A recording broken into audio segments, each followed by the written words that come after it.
c'est d'abord Frédéric Ducrozet qui est avec nous en visioconférence pour entamer cette émission, responsable de la recherche macroéconomique de Pictet Wealth Management. Bonjour et bienvenue Frédéric. Merci d'être avec nous. Il y a donc deux chemins possibles à partir de demain pour la Banque d'Angleterre. Soit elle arrête effectivement ses achats d'urgence d'obligations britanniques, comme prévu, comme réaffirmé avant-hier par le gouverneur Andrew Bailey, soit elle est contrainte de continuer à intervenir. Que dire de ces deux chemins possibles désormais, Frédéric ? Les prévisions pour la Banque d'Angleterre, même à 24 heures, sont hasardeuses, puisqu'on a vu des revirements sur une période plus courte que ça. Je pense que malgré tout, là, le communiqué est présent. Les achats tels qu'on les a aujourd'hui en urgence, avec une limite, qui inclut d'ailleurs désormais la dette indexée sur l'inflation, vont effectivement s'arrêter demain. Les acteurs concernés ont été suffisamment prévenus, mais ce qu'on peut imaginer, c'est peut-être d'autres retours en arrière, peut-être d'autres ajustements, peut-être une facilité permanente ou quasi permanente en forme de filet de sécurité si le marché ne fonctionne pas. Parce qu'en plus, aujourd'hui, les taux baissent. Honnêtement, on n'est pas certain de comprendre vraiment pourquoi, dans un contexte de tension toujours extrême. L'hypothèse la plus favorable, c'est que tout ce débouclement de positions, notamment dans l'industrie des fonds de pension, des swaps de taux, tout ce qui a été construit au fil des années avec des taux bas, eh bien, soit peut-être sur le point d'être débouclé, en tout cas qu'une grosse partie soit faite et que la hausse des taux ensuite qui puisse en découler sera plus limitée et que la Banque centrale l'acceptera. Mais d'un autre côté, c'est aussi un marché qui ne fonctionne pas très bien et on a toujours des mouvements sur la partie très longue, à 30 ou 50 ans, de parfois 20, 30, 50 points de base, qui sont complètement démesurés en termes d'effet sur la duration. Et évidemment qu'en termes fondamentaux, les perspectives économiques sur 50 ans ne bougent pas autant d'un jour à l'autre. Donc c'est un marché qui fonctionne toujours pas complètement, qui n'est pas stabilisé. Et je pense qu'il est raisonnable d'imaginer que la Banque d'Angleterre n'en a pas complètement fini non plus avec ses interventions. Sur le plan de la lutte contre l'inflation, qui reste quand même le sujet pour la Banque d'Angleterre, Frédéric, la tournure prend presque une affaire personnelle entre le chancelier de l'échiquier et le gouverneur Andrew Bailey. Le chancelier de l'échiquier estime que si les marchés obligataires britanniques continuent de dysfonctionner, ce sera bel et bien la faute et la préoccupation du gouverneur Andrew Bailey. Il y a cette date du 31 octobre, donc pour la partie politique, avec la présentation d'un budget qu'on espère un peu plus crédible. Et puis surtout, quelques jours après, la revanche d'une certaine manière de la Banque d'Angleterre, avec une réunion programmée dans le calendrier, décisive en matière de politique monétaire, le 3 novembre prochain. Ça va être un moment important pour la Banque d'Angleterre pour espérer restaurer un peu de sa crédibilité perdue au cours des derniers jours et des dernières semaines, Frédéric ? Et je crois que les questions, les défis de la Banque centrale et du gouvernement vont bien au-delà de cette réunion où effectivement une réponse de politique monétaire significative, c'est le terme de son chef économiste, est à prévoir. C'est le pays dans le monde aujourd'hui où les tensions sont les plus extrêmes entre le politique, la Banque centrale, qui n'est pas complètement indépendante. C'est également un pays où, par exemple, après la grande crise financière de 2008-2009, un système d'indemnisation de la Banque centrale a été mis en place de manière explicite suite à des faillites bancaires, Northern Rock, à des runs, à des tensions sur le système bancaire. Le politique a d'ores et déjà parfois peut-être limité ou en tout cas redéfini la question de l'indépendance de la Banque centrale. Et c'est le pays où cette question se pose de la manière la plus prégnante.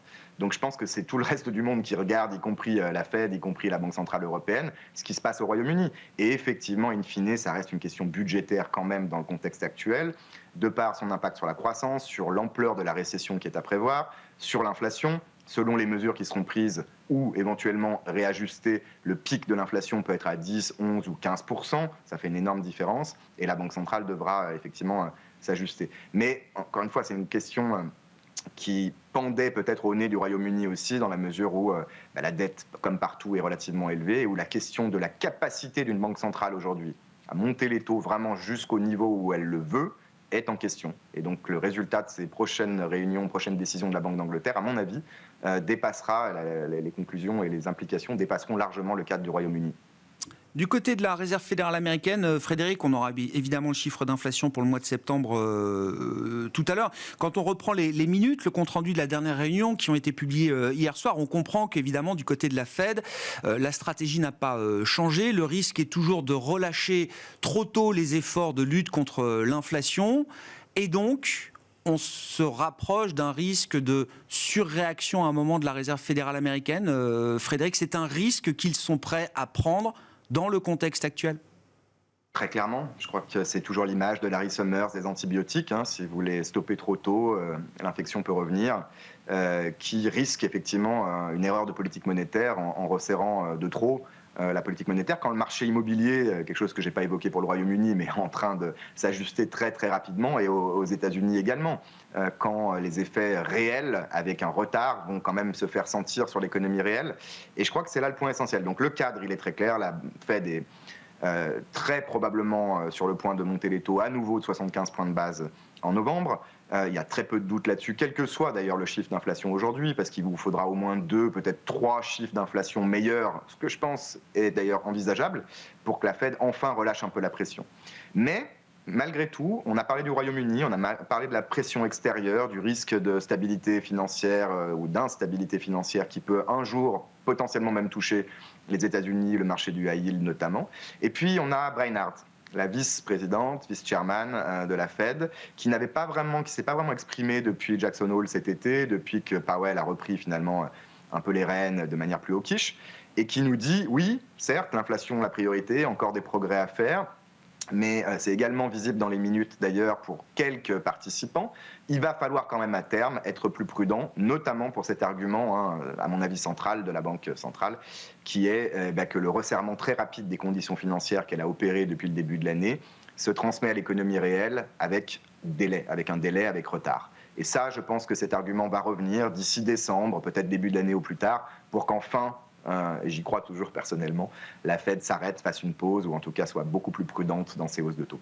Effectivement, et avec une Fed qui est désormais entrée en territoire restrictif, théoriquement, effectivement, ça change peut-être aussi la nature de la conversation future au sein du FOMC. Donc, inflation américaine à suivre cet après-midi et prochaine décision le 2 novembre. Une question technique sur la Banque centrale européenne. Frédéric, on sait que, notamment depuis la crise souveraine, la Banque centrale européenne a mis en place de la liquidité très bon marché pour le système bancaire européen, de la liquidité que les banques ont pu emprunter à taux zéro, voire à taux négatif pour une partie de cette liquidité, Frédéric. Avec l'augmentation des taux directeurs de la Banque centrale européenne, il y a l'idée qu'il faut revoir ce système de financement et de soutien à la liquidité du système bancaire. Qu'est-ce qu'on peut dire de cette question très technique et quels sont les enjeux qui se posent à ce stade et qui seront peut-être d'ailleurs résolus le 27 octobre prochain lors de la prochaine réunion de la BCE? Oui, on a eu une news aujourd'hui comme quoi des conclusions pourraient être effectivement prises pour durcir ces conditions, notamment pour les banques. C'est une question purement technique de plomberie monétaire. Parce qu'on est aujourd'hui dans une situation où il y a un excédent de liquidité stratosphérique de 4,5 trillions d'euros et qu'effectivement, même si c'est de la politique monétaire classique, quand les taux directeurs montent, on rémunère les dépôts des banques auprès de la Banque centrale, c'est normal.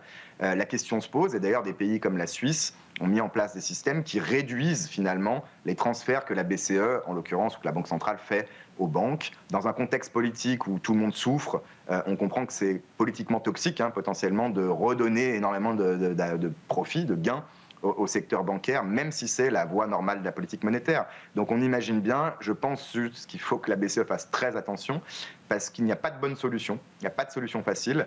La première option serait de revenir sur des règles, vous l'avez dit, des prêts TLTRO aux banques à des conditions très favorables. Si elles ont été très favorables, c'est qu'il y avait une bonne raison. L'économie était dans une situation dramatique et la transmission de la politique monétaire ne se faisait plus. Donc on ne peut pas changer rétroactivement des règles parce que la situation a changé.